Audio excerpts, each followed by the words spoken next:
ಕಲೆ ಸಾಹಿತ್ಯಕ್ಕೆ ಬಹಳ ದೊಡ್ಡ ಪ್ರೇರಣೆಯನ್ನು ಕೊಟ್ಟವರು, ಪ್ರೇರಕರಾಗಿದ್ದವರು. ಆ ಪರಂಪರೆಯನ್ನು, ಸತ್ಪರಂಪರೆಯನ್ನು ನಮ್ಮೆಲ್ಲ ಸರ್ಕಾರಗಳು ಸತತವಾಗಿ ಮುಂದುವರಿಸಿಕೊಂಡು ಬಂದಿವೆ. ಕನ್ನಡ ಮತ್ತು ಸಂಸ್ಕೃತಿ ಇಲಾಖೆಗೆ ಪ್ರತ್ಯೇಕ ವಿಭಾಗ ಇರಲಿಲ್ಲ, ಇಲಾಖೆ ಇರಲಿಲ್ಲ. ಸನ್ಮಾನ್ಯ ಕೆಂಗಲ್ ಹನುಮಂತಯ್ಯನವ್ರ ಕಾಲದಲ್ಲಿ ಇದನ್ನು ಒಂದು ಪ್ರತ್ಯೇಕ ಕನ್ನಡ ಸಂಸ್ಕೃತಿ ಇಲಾಖೆ ಅಂತ ಹೇಳಿ ಮಾಡಲಾಯಿತು. ಆ ನಂತರದಲ್ಲಿ ಈ ಇಲಾಖೆಗೆ ಸಾಕಷ್ಟು ಅನುದಾನವನ್ನು ಕೊಡುತ್ತಾ ಬಂದ ಎಲ್ಲ ಮುಖ್ಯಮಂತ್ರಿಗಳು ಈ ಇಲಾಖೆಯ ಗೌರವವನ್ನು ಮತ್ತಷ್ಟು ಹೆಚ್ಚಿಸಿರುವುದು ನಮ್ಮ ಎಲ್ಲರ ಗಮನಕ್ಕೆ ಬಂದಿದೆ. ಕನ್ನಡ ಸಂಸ್ಕೃತಿ ಇಲಾಖೆಗೆ ಅನುದಾನ ತುಂಬ ಕಡಿಮೆ ಇರ್ತಾ ಇತ್ತು ಒಂದು ಕಾಲದಲ್ಲಿ. ನನ್ನ ತಿಳುವಳಿಕೆಯ ಪ್ರಕಾರ ಸನ್ಮಾನ್ಯ ಮುಖ್ಯಮಂತ್ರಿಗಳಾದ ಸಿದ್ದರಾಮಯ್ಯನವರು,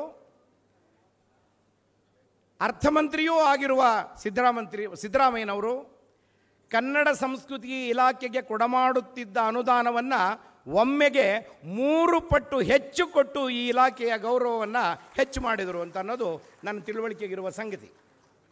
ಅದಷ್ಟು ಮಾತ್ರವಲ್ಲ, ಕರ್ನಾಟಕದಲ್ಲಿ ರಾಷ್ಟ್ರೀಯ ಮಟ್ಟದ ಪ್ರಶಸ್ತಿಗಳು, ರಾಜ್ಯ ಮಟ್ಟದ ಪ್ರಶಸ್ತಿಗಳು ವಿಶೇಷವಾಗಿ ಕೊಡಮಾಡಲಾಗ್ತಾ ಇದೆ.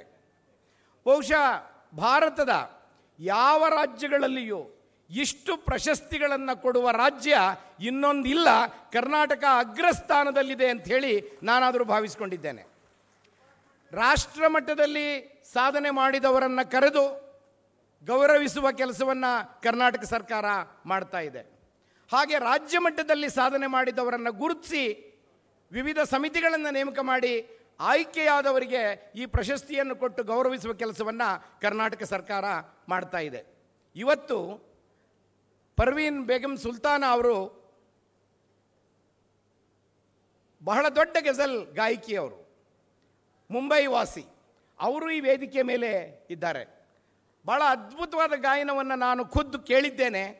ಅವರಿಗೆ ಈ ಪ್ರಶಸ್ತಿಯ ಗೌರವವನ್ನು ಮಾಡ್ತಿರ್ತಕ್ಕಂಥದ್ದು ಕರ್ನಾಟಕ ರಾಜ್ಯಕ್ಕೆ ಇಡೀ ಭಾರತದಲ್ಲಿ ಬಹುದೊಡ್ಡ ಹೆಮ್ಮೆಯ ಸಂಗತಿ ಅಂತೇಳಿ ನಾನು ಭಾವಿಸ್ಕೊಂಡಿದ್ದೇನೆ. ಹಾಗೆಯೇ ಆಯ್ಕೆಯಾದ ಎಲ್ಲರಿಗೂ ನಾನು ನನ್ನ ವೈಯಕ್ತಿಕ ಅಭಿನಂದನೆಗಳನ್ನು ಕೂಡ ಸಲ್ಲಿಸ್ತಾ ಇದ್ದೇನೆ. ಕರ್ನಾಟಕ ಸರ್ಕಾರ ಇಷ್ಟು ಪ್ರಶಸ್ತಿಗಳನ್ನು ಕೊಡ್ತಾ ಇದೆ. ಇಷ್ಟೊಂದು ಪ್ರಶಸ್ತಿಗಳನ್ನು ಕೊಡುವ ಈ ಸಂದರ್ಭದಲ್ಲಿ ಆ ಪ್ರಶಸ್ತಿಗಳಿಗೆ ಭಾಜನರಾಗುವ ಮಾನ್ಯರು ಇದ್ದಾರೆಯೇ ಅನ್ನುವ ಅನುಮಾನ ಅನೇಕರಲ್ಲಿ ಇದೆ. ಆದರೆ ಸುದೈವವಶಾತ್ ಏನು ಅಂತ ಅಂದರೆ, ಸರ್ಕಾರ ಕೊಡುತ್ತಿರುವ ಅನೇಕ ಪ್ರಶಸ್ತಿಗಳಿಗೆ ಭಾಜನರಾಗುವ ಯೋಗ್ಯತೆ ಇರುವ ಬಹುಸಂಖ್ಯಾತರು ಕರ್ನಾಟಕದಲ್ಲಿ ಇರುವುದು ಕನ್ನಡದ ಸೌಭಾಗ್ಯ ಮತ್ತು ಕರ್ನಾಟಕದ ಸೌಭಾಗ್ಯ ಅಂತೇಳಿ ನಾನು ಭಾವಿಸ್ಕೊಂಡಿದ್ದೇನೆ. ಇದು ಕರ್ನಾಟಕದ ಮಟ್ಟಿಗೆ ಮಾತ್ರ ಪ್ರಶಸ್ತಿಯನ್ನು ಸ್ವೀಕರಿಸುವ ಸಾಧಕರು ಇದ್ದಾರೆ ಅಂತಲ್ಲ. ನನಗೆ ತಿಳುವಳಿಕೆ ಇರುವ ಪ್ರಕಾರ ಭಾರತದ ರಾಷ್ಟ್ರೀಯ ಮಟ್ಟದ ಪ್ರಶಸ್ತಿಗಳಿಗೂ ಅರ್ಹವಾಗಿರುವ ಅನೇಕರು ಕನ್ನಡ ನಾಡಿನಲ್ಲಿದ್ದಾರೆ. ಅದು ಕನ್ನಡದ ಬಹುಮುಖ್ಯವಾದ ಸಾಧಕರು ಅಂತ ನಾನು ಭಾವಿಸ್ಕೊಂಡಿದ್ದೇನೆ. ಸ್ನೇಹಿತರೆ, ಒಂದು ಮಾತಿದೆ, ಯಾವ ರಾಜ್ಯದಲ್ಲಿ, ಯಾವ ದೇಶದಲ್ಲಿ ಸಾಹಿತಿಗಳು, ಕಲಾವಿದರು ನೆಮ್ಮದಿಯ ಜೀವನವನ್ನು ನಡೆಸುತ್ತಿದ್ದಾರೆ, ಆಲಸ್ಯದಿಂದ ಅಸಮಾಧಾನದ ಯಾವ ಸುಳಿವನ್ನು ನೀಡದೆ ಇದು ರಾಜ್ಯ ಅಂತ ಹೇಳ್ತಾರೆ, ಆ ರಾಜ್ಯ ಅತ್ಯಂತ ಸಾಂಸ್ಕೃತಿಕವಾಗಿ ಮುಂದುವರಿದ ರಾಜ್ಯ ಅನ್ನುವ ನೆಮ್ಮದಿ ಎಲ್ಲ ಕಡೆ ಇರ್ತದೆ. ಕರ್ನಾಟಕದಲ್ಲಿ ಆ ಮಟ್ಟಿಗೆ ಹೇಳುವುದಾದರೆ ನಮ್ಮ ಸಾಹಿತಿಗಳು, ಕಲಾವಿದರು ತಮಗೆ ಸರಿ ಅನಿಸಿದ್ದನ್ನು ಧೈರ್ಯವಾಗಿ ಹೇಳುವ, ತಮಗೆ ಸರಿ ಅನಿಸದ್ದನ್ನು ತಮ್ಮ ಪತ್ರ ಮುಖೇನ ಮುಖ್ಯಮಂತ್ರಿಗಳಾದಿಯಾಗಿ ಯಾರಿಗೆ ಬೇಕಾದರೂ ತಿಳಿಸುವ, ಹೇಳುವ, ಒಂದು ಕಾಂತಾ ಸಂಹಿತೆಯ ತಿಳಿವು ಹೇಳುವ ಒಂದು ಮುಕ್ತ ಅವಕಾಶ ಕರ್ನಾಟಕ ರಾಜ್ಯದಲ್ಲಿ ಇದೆ. ತೀರಾ ಇತ್ತೀಚೆಗೆ ನಾನು ಇದನ್ನು ಗಮನಿಸಿ ನಿಮಗೊಂದು ಮಾತು ಹೇಳ್ತಿದ್ದೇನೆ. ಮೊನ್ನೆ ದೇವನಹಳ್ಳಿಯ ಜಮೀನನ್ನು ವಾಪಸ್ ಪಡೆಯುವ ಮೊದಲು ಕನ್ನಡದ ಅನೇಕ ಸಾಹಿತಿಗಳು ಮುಖ್ಯಮಂತ್ರಿಗಳಿಗೆ ಪತ್ರವನ್ನು ಬರೆದರು. ಕಾಂಗ್ರೆಸ್ ಸರ್ಕಾರದ ಆಡಳಿತ ಪಕ್ಷದ ಬೆಂಬಲಿಗರಲ್ಲದವರು ಕೂಡ ನಮಗೆ ಈ ವಿಚಾರದಲ್ಲಿ ನಾವು ಅಸಂತುಷ್ಟರಾಗಿದ್ದೇವೆ ಅಂತ ಪತ್ರ ಬರೆದರು. ಆ ಪತ್ರ ಬರೆದ ಮರುದಿನವೇ ಮುಖ್ಯಮಂತ್ರಿಗಳ ಸಭೆ ಇತ್ತು.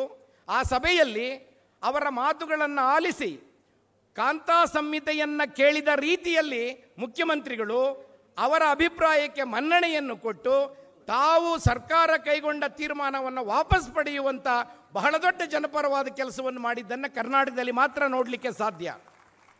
ಈ ಮಾತನ್ನು ನಾನು ಯಾಕೆ ಹೇಳ್ತಿದ್ದೀನಿ ಅಂದರೆ, ಅಂಥ ಮುಕ್ತ ಅವಕಾಶ ಭಾರತ ದೇಶದಲ್ಲಿಯೂ ಅಗತ್ಯವಿದೆ ಅನ್ನುವ ಮಾತನ್ನು ನಾವೆಲ್ಲರೂ ಮುಕ್ತ ಕಂಠದಿಂದ ಧೈರ್ಯವಾಗಿ ಗಟ್ಟಿಯಾಗಿ ಹೇಳಬೇಕಾದಂಥ ಒಂದು ಸಾಮಾಜಿಕ ವಾತಾವರಣ ಇದೆ ಅಂತೇಳಿ ನಾನು ಭಾವಿಸ್ಕೊಂಡಿದ್ದೇನೆ. ಇಂತಹ ಸಂದರ್ಭದಲ್ಲಿ ಸನ್ಮಾನ್ಯ ಮುಖ್ಯಮಂತ್ರಿಗಳು ಖುದ್ದು ಹಾಜರಿದ್ದು ಎಲ್ಲ ಸಾಧಕರಿಗೆ ಸ್ವತಃ ಗೌರವಿಸಿ ಈ ನಾಡಿನ ಘನತೆಯನ್ನು, ಸರ್ಕಾರದ ಗೌರವವನ್ನು ಹೆಚ್ಚು ಮಾಡಿದ್ದಾರೆ ಅಂತ ನಾನು ಭಾವಿಸಿಕೊಂಡಿದ್ದೇನೆ. ಆ ಸಂದರ್ಭದಲ್ಲಿ ನಾನು ಮುಖ್ಯಮಂತ್ರಿಗಳಿಗೆ ಕೃತಜ್ಞತಾಪೂರ್ವಕ ವಂದನೆಗಳನ್ನು ತಿಳಿಸಿ ನನ್ನ ಮಾತುಗಳನ್ನು ಮುಗಿಸ್ತೇನೆ. ತಮ್ಮೆಲ್ಲರಿಗೆ ನಮಸ್ಕಾರ. ನ್ಯೂಸ್ ಫಸ್ಟ್, ನಿರ್ಭೀತಿಯಿಂದ ನಿಮ್ಮ ಪರವಾಗಿ.